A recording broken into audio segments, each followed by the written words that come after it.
Assalamualaikum warahmatullahi wabarakatuh.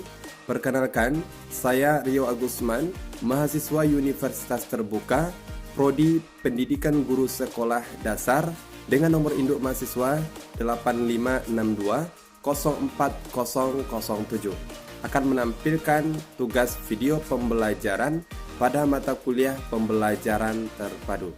Terima kasih. Wassalamualaikum warahmatullahi wabarakatuh. Assalamualaikum warahmatullahi wabarakatuh. Waalaikumsalam warahmatullahi wabarakatuh. Dan selamat pagi Bapak semuanya. Semoga pada hari ini dalam keadaan sehat walafiat. Dan alhamdulillah Bapak semuanya hadir. Dan hari ini kita sebelum memulai pembelajaran, terlebih dahulu kita berdoa. Silakan Anda pimpin doanya. Siap. Berdoa mulai.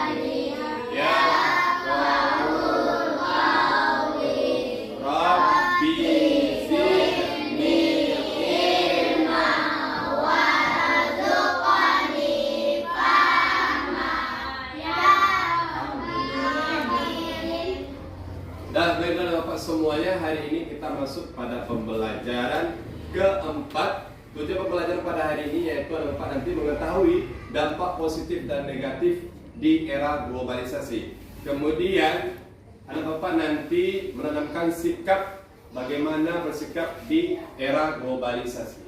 Baiklah Bapak, ada poin-poin di depan tentang globalisasi. Ya, sebelum kita mengetahui dampak positif dan dampak negatif dari globalisasi, nah terlebih dahulu kita memahami apa itu dari globalisasi. Nah, menurut bahasa globalisasi adalah proses masuknya ke ruang lingkup dunia. Nah, jadi kalau kita mendengar kata globalisasi, yang terbayang adalah dunia. Ya, kemudian secara umum suatu proses yang menempatkan masyarakat dunia dapat menjangkau satu dengan lain atau saling terhubungkan dalam semua aspek, baik itu dalam bidang ekonomi, politik, budaya, teknologi maupun lingkungan. Dan ini ada dampak positif. Coba baca deh dampak positif. Yang pertama adalah masyarakat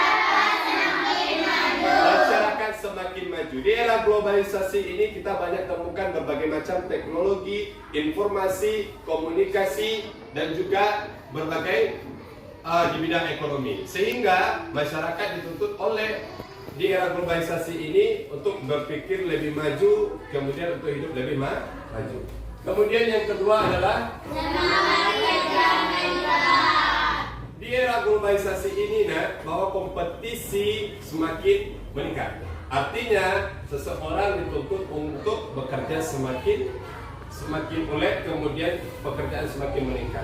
Ya, ini untuk dampak positif yang kedua. Yang ketiga adalah ruang sosial semakin terbuka. Nah, karena mudahnya kita bersosialisasi, berkomunikasi, sehingga kita bisa berinteraksi tidak hanya di lingkungan kita saja, tetapi bisa bersosialisasi dengan orang-orang di belahan negara manapun. Ya, sehingga dikatakan ruang sosial semakin terbuka di era globalisasi. Kemudian yang keempat adalah pertukaran budaya. Misalkan Indonesia merupakan banyak sekali objek wisata. Banyak sekali turis-turis mancanegara yang datang ke Indonesia.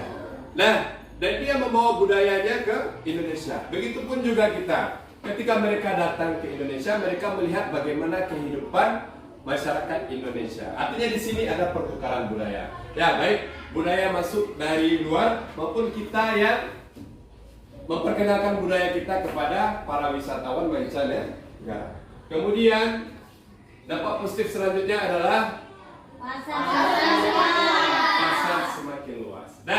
dengan informasi yang begitu pesat, kemudian seperti sosial media sekarang, bahwa tidak hanya sebatas daerah kita saja, provinsi kita saja, atau sebatas negara kita saja, kita punya pasar semakin luas, artinya bahwa produk-produk Indonesia bisa dipasarkan ke luar negeri.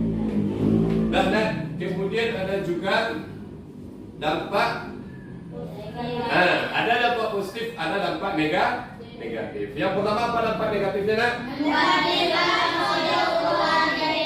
Membanjirnya produk luar negeri. Artinya ada produk yang masuk ke Indonesia. Pasar semakin luas, tetapi juga memberikan dampak negatif. Barang dari luar juga ikut masuk ke dalam negeri. Ya, kalau kualitas barang kita tidak bagus, inovasi tidak dilakukan, makanya produk luar negeri yang berkualitas akan masuk ke Indonesia dan lebih laris di Indonesia. Sehingga produk Indonesia tenggelam jadinya. Nah, yang kedua apa, nak? Ketergantungan. Indonesia negara maju, negara berkembang. Negara berkembang. Ya, ketergantungan kepada negara maju. Kemudian yang selanjutnya, lapangan kerja sempit. Ya, kemudian yang keempat,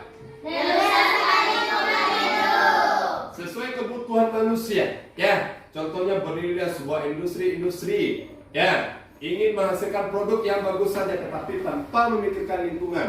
Alhasil adalah kerusakan lingkungan hidup. Ya, ini dampak negatif dari era globalisasi. Kemudian yang terakhir adalah nilai-nilai sosial semakin hilang. Tingginya nilai kompetitif masing-masing individu sehingga tidak peduli dengan lingkungan sosialnya. Ya, sehingga urusan masalah nilai-nilai sosial semakin hilang. Contohnya bahwa kalau kita berbelanja sekarang, kita menggunakan transportasi online, apa itu, Gojek kah, Grab kah, sehingga kita tidak kenal lagi sama tetangga yang jualan di samping rumah. Ya, ini salah satu contoh bahwa nilai-nilai sosial semakin hilang, khususnya di lingkungan tempat tinggal kita saja. Nah, ini salah satu sikap juga yang perlu kita perbaiki. Ya, artinya kita tetap menjalin silaturahmi, interaksi sosial dengan tetangga kita. Nah, kemudian dari dampak negatif dan positif, ini adalah salah satu era globalisasi. Yang pertama di bidang teknologi, ya, di bidang teknologi. Apa yang kira-kira Anda lihat semuanya? Ada pesawat, apa lagi? Mobil, apa lagi? Bumi. Ini apakah produk dari bidang teknologi ini? Tidak. Ada, maksudnya adalah bidang teknologi ini sudah mendunia, sudah masuk di kancah internasional. Itu makanya dikatakan era globalisasi. Ada mobil, ada pesawat, ada semuanya itu apa ya, dengan mobil, pesawat, kapal itu merupakan apa? Teknologi transportasi. Ya, ini contohnya di bidang teknologi. Dan kalau sekarang kita pergi ke luar negeri naik pesawat, mau pergi ke suatu tempat bisa berlayar dengan kapal.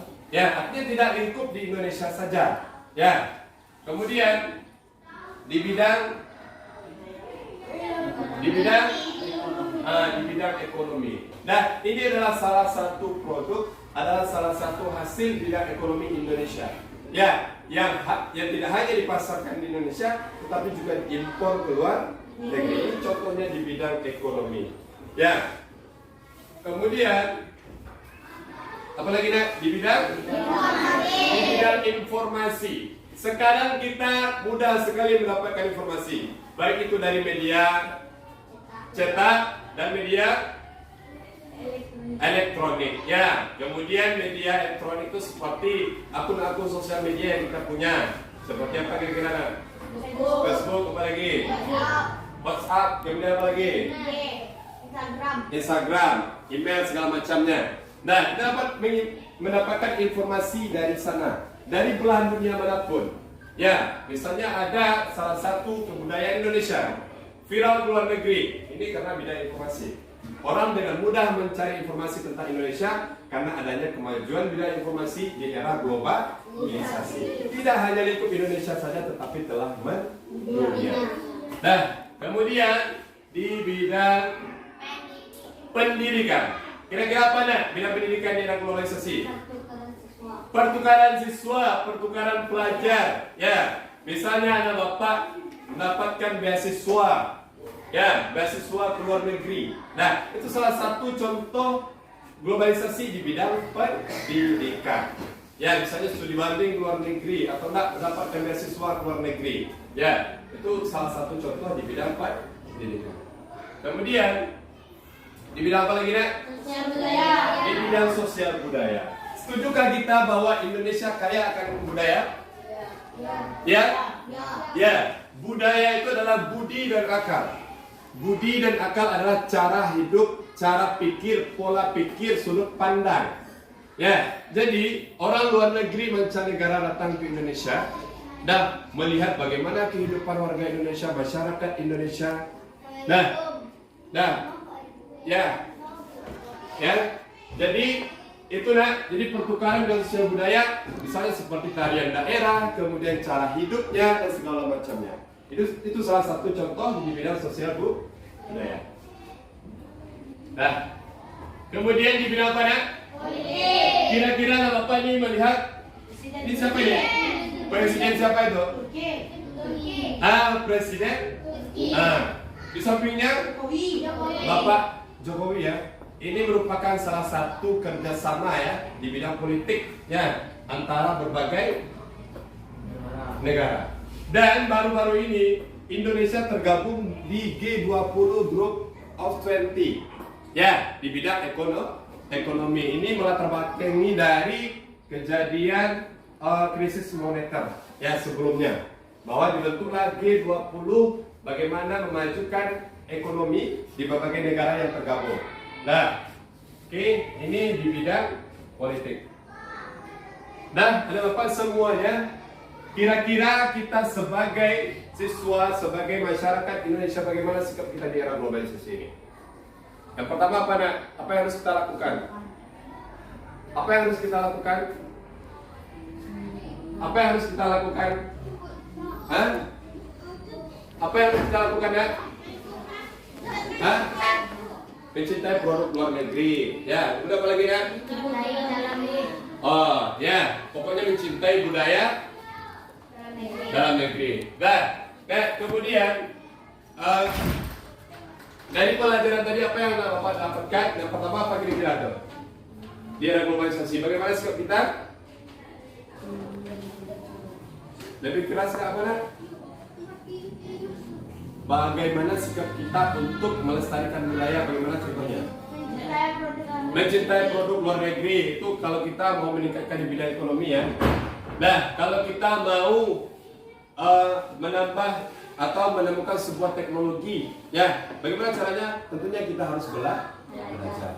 Nah, kira-kira itu yang harus Anda perhatikan agar di era globalisasi ini bisa kita ikuti tanpa meninggalkan budaya-budaya kita.